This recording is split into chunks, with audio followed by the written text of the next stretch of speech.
श्लोक के माध्यम से हमें स्वयं को जागृत होना है कि मैं एक शुद्ध स्वरूपी आत्मा हूं। इसीलिए वो श्लोक के माध्यम से बार बार कहते हैं कि आत्मा को जानना हो, आत्मा का पूर्ण आनंद लेना हो, तो ये जिन वाणी श्रवण ही एक सुंदर माध्यम है। ये जिन वाणी श्रवण के माध्यम से ही हम अपने आप को पहचानते हैं। कल हमने देखा कि जम्बू कुमार ने सुधर्मा स्वामी की एक देशना सुनी और जीवन में परिवर्तन आ गया। और परिवर्तन आने के साथ साथ ही जम्बू कुमार की सगाई हुई वो रूपवती कन्याओं के साथ में। सगाई होने के बाद भी वितरागिता वो वैराग्य का बीजारोपण हुआ। फिर भी वो आठों कन्याओं के साथ क्या हुई? शादी हुई। वो रूपवती कन्या है पर अंदर वे वैराग्य का बीज होने के कारण वो आठों पत्नियों को भी क्या कर रहे? उनके अंदर भी वो वैराग्य का भाव बना रहे। वो मधु बिंदु दृष्टांत के माध्यम से वो आठों पत्नियों के अंदर भी वैराग्य का बीजारोपण कर दिया गया। वो मधु बिंदु दृष्टांत हमने कितनी बार ही सुन लिया कि वो व्यक्ति झाड़ पर लटका हुआ है, नीचे कुआं है, कुएं के अंदर अजगर मुंह फाड़े बैठा हुआ है, ऊपर वो व्यक्ति जिस डाली से लटका हुआ है उस डाली को दो चूहे उतर रहे और शरीर पर अनेकों मधुमक्खियां डंक लगा रही। ऐसे दृष्टांत सुनते भी हैं और पिक्चर देखा हुआ होने से वो दृष्टांत, वो पिक्चर हमारे सामने आ जाता है। क्या उस व्यक्ति की तरह कभी आप घने जंगल में फंसे थे? वो व्यक्ति जैसे घने जंगल में फंसा, हाथी ने पीछा किया और वो झाड़ पर लटक गए, तो क्या हम भी ऐसे कोई घने जंगल में फंसे हैं? अभी इस लाइफ में फंसे क्या? कितने लोग उस व्यक्ति की तरफ फंसे जिनको भागना पड़ा, दौड़ना पड़ा और वो झाड़ पर लटके और वही कुआं नीचे अजगर मुंह फाड़े बैठा हुआ है। ऐसा किसी के साथ हुआ? किसी के साथ नहीं हुआ। मतलब आप लोग बचे हुए है ना? वो घने जंगल में फंसे थे। आपको लगता है कि हम घने जंगल में फंसे नहीं, पर ज्ञानी भगवंत बार बार कहते हैं कि आप भी ये संसार रूपी अज्ञान रूपी अंधकार में उस घने जंगल में फंसे हुए हैं। और जब कषाय रूपी अजगर पीछा लगता है तब क्या करते व्यक्ति? जब यम रूपी हाथी पीछा लगता है तो व्यक्ति दौड़ते जाता है और उसको लगता है कि मैं किसी का सहारा ले लूं, तो वो वृक्ष का सहारा ले लेता है, यानी परिवार का सहारा लेता है। और नीचे वो बाण रूपी अजगर मुंह फाड़े बैठा हुआ है। विचार करो कि ऐसे दृश्य से, ऐसी घटनाओं से हम प्रतिपल फंस रहे हैं, पर बचने का कोई उपाय मन में नहीं आता। वो बचने का उपाय क्यों नहीं आ रहा है? वो कौन सा ऐसा मीठा स्वाद अपने को मिल रहा है कि हम चाह करके भी ये संसार से बाहर निकलना नहीं चाहते? कौन सा मीठा स्वाद आता है संसार में? मोह माया, यानी इतना मीठा स्वाद आता है। भले वो दिन भर में एक बार कोई प्रेम से बोल देता है तो लगता है कि संसार में सुख है, संसार में रहने जैसा है, पर हकीकत में देखें तो क्या है? संसार रहने जैसा नहीं है। प्रतिक्रमण में आप प्रतिदिन बोलते हो संसार दावानल, बोलते हो ना? संसार दावा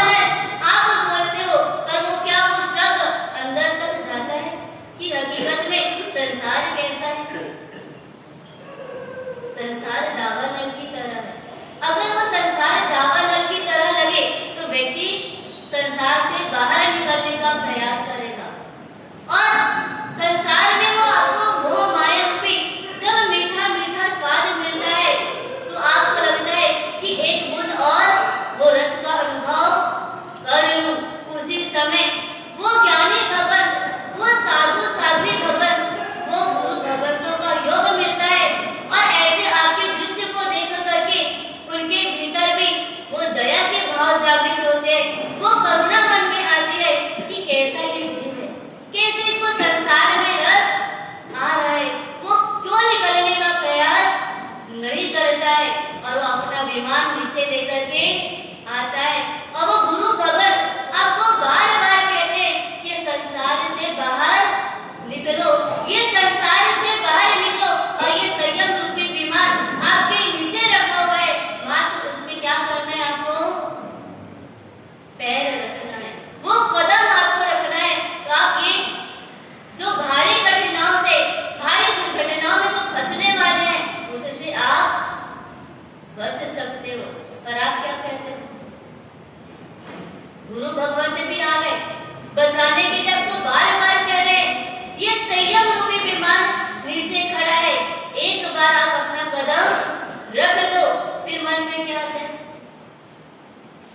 हमारा संसार में सुख है, हमारा संसार में अभी रस आ रहा है, इसलिए एक रस की बूंद और आने दो, अभी समय नहीं हुआ है, थोड़ा समय होने दो, उसके बाद ही हम संयम के बारे में कुछ सोचेंगे, उसके पहले नहीं सोचेंगे।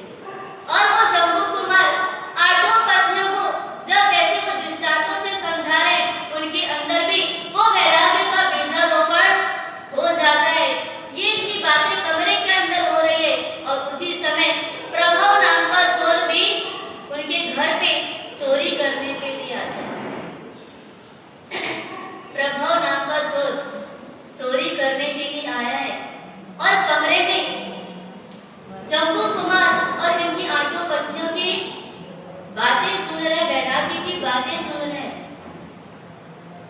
घर पे शादी का समय होने के कारण पूरे आभूषण जितने भी संपत्तियां हैं वो सारे ऐसे खुले ही पड़े हुए हैं। वो प्रभव चोर भी थोड़ा समझदार था, उसके अंदर भी इतनी समझ थी कि चोरी करना तो किसके यहाँ चोरी करो। उसको भी लगता कि मैं ऐसे व्यक्ति के घर से चोरी करूं और जितनी आवश्यकता हो उतनी ही वो चोरी करता था, तो किसी घर वालों को कोई तकलीफ नहीं होती थी। वो एकदम गरीब झोपड़पट्टी वालों के घर पे कभी चोरी करने के लिए नहीं जाता और जिसके घर पे अखुद संपत्ति है पर वो व्यक्ति खुद नहीं खा पाता, उसके घर पे भी वो चोरी करने के लिए नहीं जाते थे। ऐसा कौन व्यक्ति था जिसके पास अखुद संपत्ति थी पर वो खा नहीं पाता था, भोग नहीं कर पाया उसका? हाँ? कौन? मम्मन सेठ। यानी वो मम्मन सेठ के बारे में आपको पता है कि वो अखुद संपत्ति उसके पास है पर भोग नहीं कर पा रहा है, पर भोग नहीं कर पा रहा है, उसके पीछे कारण क्या था? मम्मन के बारे में पता है पर उसकी पूर्व की जानकारी, उसका पूर्व का भाव क्या था? गुरु भगवान मम्मन सेठ के घर पे गोचरी लेने के लिए आते।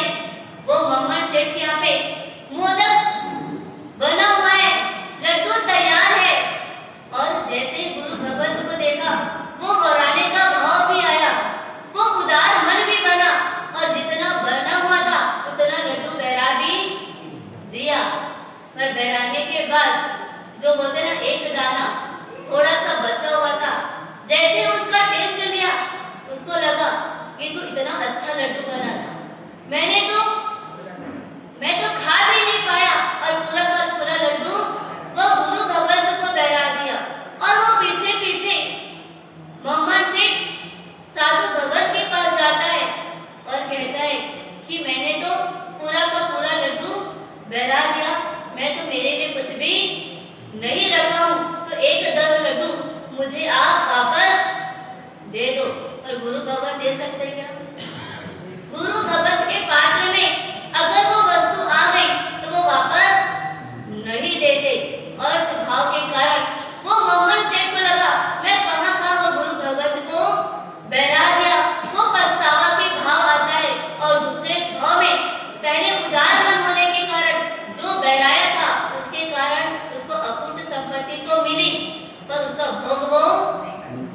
नहीं कर पाया।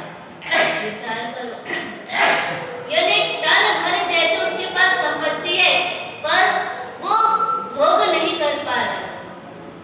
वो खाता क्या था? घमंड से। हाँ? सब कुछ है खाने के लिए घर पे, पर खाता क्या था? उबला हुआ चावला, वो भी एक कटोरी जितना, वो भी बिना तेल घी का, बिना मिर्च मसाला के वो खाता था। तो एपिल करता था क्या वो? हाँ? एपिल जितना उसको लाभ मिलता था? एक कटोरी जितना खा रहे, उबला हुआ जितना खा रहे, पर उसको वो एपिल का भी फल नहीं मिल रहा है। विचार करो, वो प्रभव चोर भी समझता है ऐसे व्यक्ति के घर पे अगर कोई है तो मैं उनके यहाँ से भी चोरी नहीं करूंगा। और वो जम्बू कुमार के यहाँ चोरी करने के लिए जाते हैं। पूरी संपत्ति ऐसी खोली पड़ी हुई है और वो उसके पास 2 विद्या होती है। उस विद्या में ऐसा है कि जितने भी लोग हैं उनको वो अस्वापिनी निद्रा दे सकता है। और तिजोरी में अगर ताला लगा हुआ भी है तो उसकी विद्या से वो ताला खुल भी सकता है।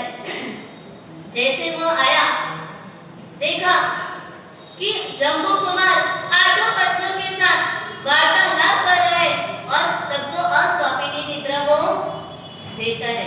पर जम्बू कुमार को निद्रा नहीं लगती। वो 8 कन्याएं वो नींद में निद्रा देवी की गोद में समा जाती है। और इधर वो चोर चोरी करने के लिए थैला खोलता है और आभूषणों को, संपत्तियों को क्या कर रहा है? डाल रहा है। और इतने में जम्बू कुमार का ध्यान जाता है कि प्रभव कोई चोर आया हुआ है और वो चोरी करके जाने वाला है। पर उसके अंदर वो ये तो सोचता है कल तो मैं ऐसे भी जैसे सूर्योदय होगा और मैं तो दीक्षा लेने वाला ही हूँ, तो जितनी संपत्तियां हैं उसको जाने दो।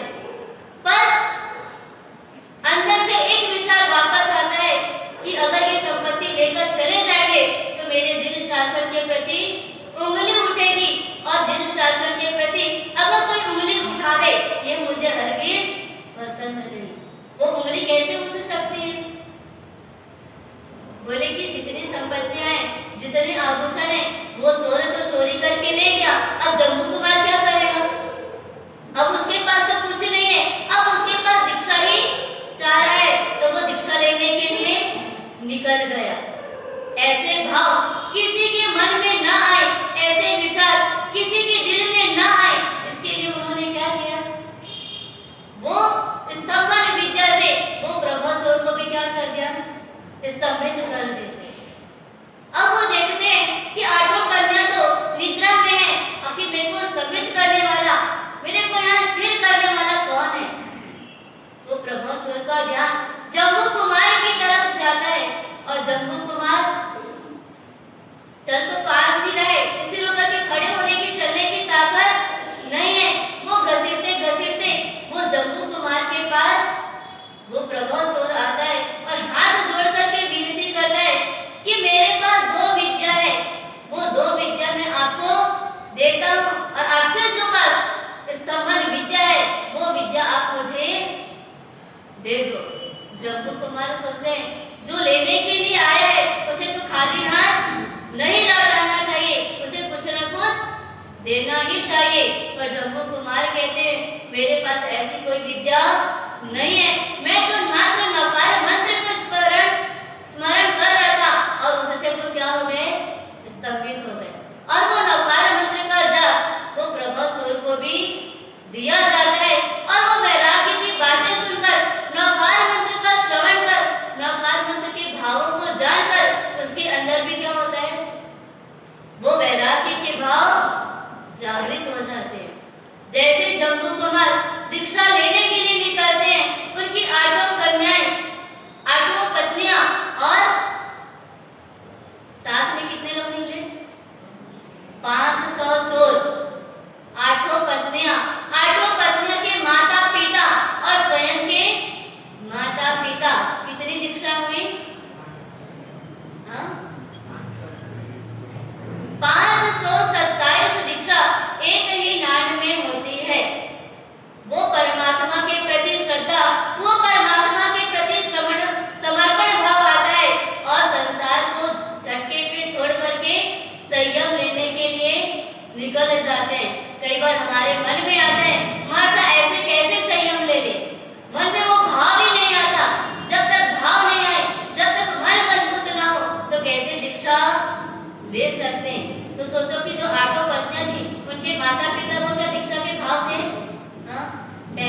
जमाने में अगर एक राजा दीक्षा लेता था तो वो राजा के पीछे हजारों प्रजाएं दीक्षा ले लेते थे, और वो राजा को जब केवल ज्ञान होता था तो हजारों प्रजाओं को भी क्या हो जाता था, केवल ज्ञान हो जाता था।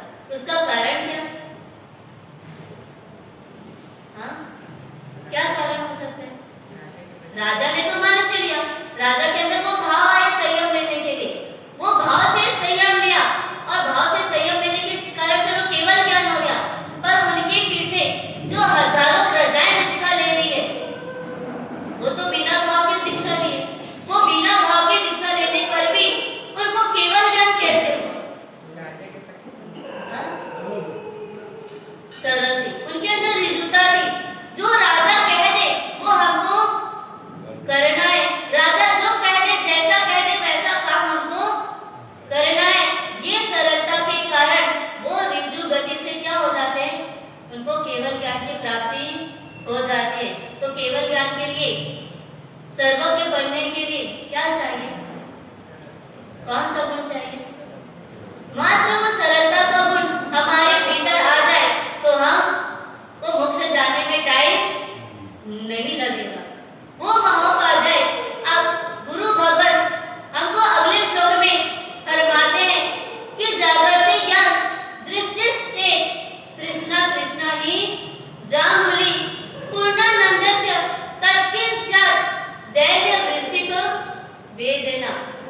यानी तृष्णा रूपी काला सर्प, वो काले सर्प की जहर को नष्ट करना हो, वो काले सर्प की जहर को उतारना हो, उसके लिए गारुड़ी मंत्र समान सम्यक दृष्टि, सम्यक ज्ञान रूपी चक्षु अगर खुल जाए तो दीनता रूपी भिक्षु का डंक भी पीड़ा नहीं दे सकता। अगर काला सर्प के जहर को उतारना हो उसके लिए कौन सा मंत्र चाहिए रहता है? कभी किसी को बिच्छू डंक लगाता है, कभी किसी को सर्प डंक लगाता है, तो अंदर से भयभीत दशा आती है, ये सर्प ने डंक लगाया है। ये सर्प के डंक का जहर उतारने के लिए व्यक्ति किसके पास जाता है? कभी किसी को बिच्छू डंक लगाया? हाँ, किसी को भी नहीं लगाया। सर्प ने डंक लगाया? नहीं लगाया, इसीलिए अनुभव नहीं है। पर ज्ञानी भगत कहते हैं अगर काला सर्प डंक लगा दे तो व्यक्ति को, उस व्यक्ति सीधा गारुड़िया के पास जाता है, वो गरुड़ मंत्र से उसका जहर नीचे उतर जाता है, और नीचे उतरता है तब उसको भिक्षु का डंक भी पीड़ा नहीं देता है। एक बार एक कुम्हार मिट्टी लेने के लिए जंगल में जाता है, और मिट्टी खोदने के लिए जैसे शस्त्र उठाता है, 2-4 बार जमीन में खुदाई करता है, अचानक से एक काला सर्प बाहर निकलता है। जिस शस्त्र से खुदाई कर रहा था उस शस्त्र का प्रहार वो सर्प के शरीर पर हो जाता है, उस शरीर पर घाव, सर्प के शरीर पर घाव लगता है। वो सर्प जैसे ही फुफकार करते हुए बाहर निकलता है और वो व्यक्ति का पीछा करने लगता है। वो व्यक्ति देख रहा है कि काला सर्प मेरा पीछा कर रहा है, और तेज गति से भागने की कोशिश करता है, बार-बार पलटता है, पर वो सर्प पीछा करना नहीं छोड़ता। वो सर्प को लगता है कि सर्प ने, इस व्यक्ति ने मुझे मारने की कोशिश की, जब तक मैं इसको डंक न लगा दूं तब तक मुझे शांति नहीं मिलेगी। बार-बार पीछे मुड़ करके देख रहे और वो सर्प पीछा करते जा रहे हैं। बीच में वो गरुड़िया मिलता है, जो जिसके पास गरुड़ मंत्र है। वो व्यक्ति कहता है कि तुम्हारा पीछे तो वो मौत लगी हुई है, वो मौत तुम्हें, मौत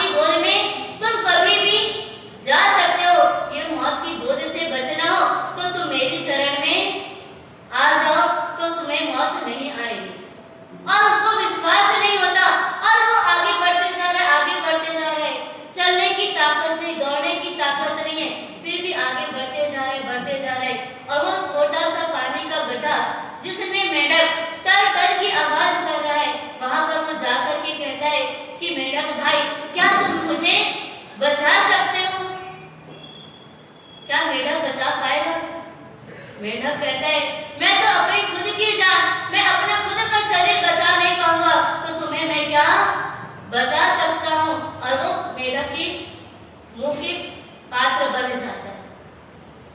विचार करो, ऐसी घटना हमारे साथ भी घटती है। बार बार ज्ञानी भगवत कहते हैं कि ये संसार कैसा है, ये काला सर्प की तरह है।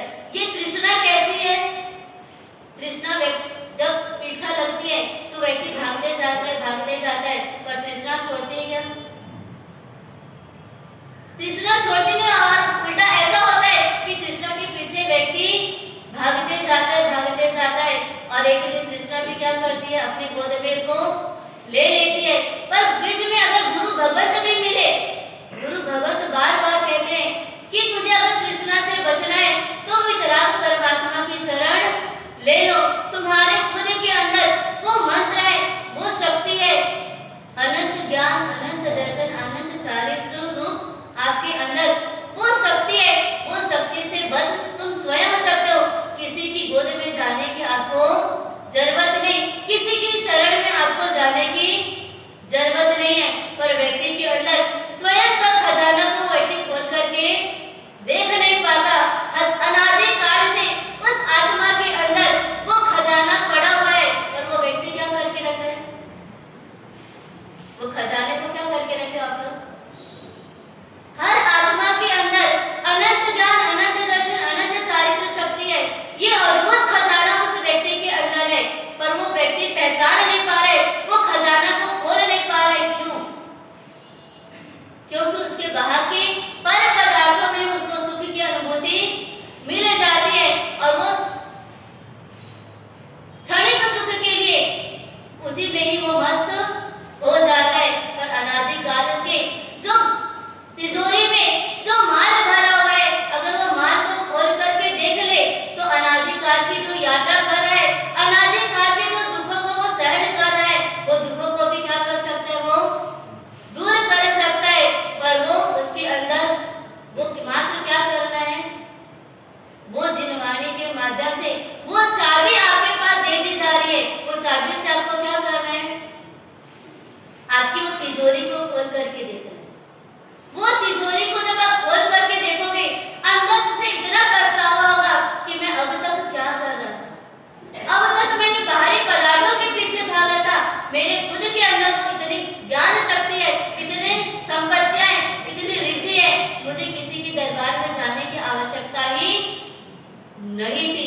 एक भिखारी रेलवे स्टेशन पर भीख मांग रहा है, जब कोई दे देता तो खुश हो जाता, और नहीं देता तो आगे बढ़ते जाता।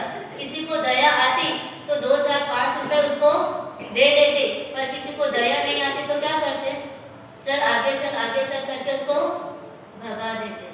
पर एक बार वो भिखारी व्यक्ति ज्योतिष व्यक्ति के पास हाथ फैलाता है, भीख मांगता है। ज्योतिष की नजर जैसे उस भिखारी के हाथ पर पड़ती है, और तुरंत वो ज्योतिष कहता है, तुझे शर्म नहीं आती भीख मांगते हुए? वो भिखारी को लगता है कि भीख मांगने में शर्म किस बात की, मेरे पास नहीं है तो मैं भीख मांग रहा हूँ, क्षुधा पूर्ति करने के लिए भीख तो मांगना ही पड़ेगा। वो ज्योतिष कहता है, तेरे घर पे, तेरे झोपड़े पे ही करोड़ों की संपत्ति रखी है, और तुझे भीख मांग रहा है, तुझे भीख मांगने में शर्म नहीं आती? वो भिखारी कहता है, भाई देना हो तो दो, नहीं देना हो तो इस प्रकार की बातें मत करो, मेरे पास कोई संपत्ति वगैरह नहीं है। अगर संपत्ति होती तो मैं इतने सालों से भीख थोड़ी मांगता। आसपास में रहने वाले लोग भी कहते हैं, कहाँ ये ज्योतिष भाई ये भिखारी के पाले पड़ रहा है, इसके साथ बहसबाजी कर रहा है। पर एक सज्जन व्यक्ति आता है और कहता है कि चलो इसकी झोपड़ी पे ही जाकर के देख लेते हैं, और वो भिखारी को लेकर के वो नदी के किनारे उसकी झोपड़ी, वहां पर वो लेकर के जाता है। जैसे ही झोपड़ी में पैर रखता है और उसको समझ में आता है कि ये भिखारी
वो कार्य करते हैं, वो दुकानों पे जाते हैं और लगता है कि ये माल मैं खरीद लूंगा तो मैं धनवान बन जाऊंगा, इस लड़की के साथ शादी हो जाएगी तो मैं धनवान हो जाऊंगा, मैं मेरा परिवार खुशहाल हो जाएगा, मैं आनंद के साथ रह सकता हूँ। पद के पास जाता है, प्रतिष्ठा के पास जाता है, पर कहीं पर भी उसको आनंद मिलता नहीं है, क्योंकि हमारा कटोरा किसके जैसा है? वो भिखारी के पास तो मिट्टी का, तांबे का कटोरा टूटा फूटा है, पर हमारे पास कौन सा कटोरा है जिसके अंदर कितना भी भर दिया जाए पर वो कभी भरता ही नहीं? कौन सा कटोरा है? कृष्णा का कटोरा। वो मन का कटोरा इतना बड़ा है कि दिखने में छोटा लगता है, पर जितना डाला जाए वो भरता भी नहीं है। वो वस्त्र से भिखारी है, पर हम विचारों से भिखारी। ज्ञानी भगत कहते हैं कि आप अपनी नजर एक बार अपनी तरफ करके देखो, हजारों लाखों अरबों अमूल्य खजाना आपके भीतर पड़ा हुआ है। अगर एक बार वो खजाना मिल जाए, बताओ वो भिखारी को एक घड़ा मिल गया, करोड़ों की संपत्ति, अरबों की संपत्ति मिल गई, क्या अब वो भीख मांगेगा? भीख मांगेगा? वो उसका भीख मांगना बंद हो जाता है। वैसे ही हमारे भीतर अनंत शक्ति है, अनंत ज्ञान खजाना पड़ा हुआ है। ये एक बार पता चल जाए तो किसी के सामने हाथ फैलाने की आवश्यकता, वो दिनतागिरी करने की आवश्यकता पड़ेगी? वो कभी भी नहीं पड़ेगी। तो ये आचार्य उपाध्याय भगत बार बार कहते हैं, एक बार अपने भीतर झांको, एक बार अपने अंदर झांक करके देखो, हजारों अनेकों अमूल्य खजाना आपके भीतर पड़ा हुआ है, और एक बार वो खजाना मिल जाए, एक बार वो खजाने की अनुभूति हो जाए तो ये संसार से छुटकारा मिल जाएगा।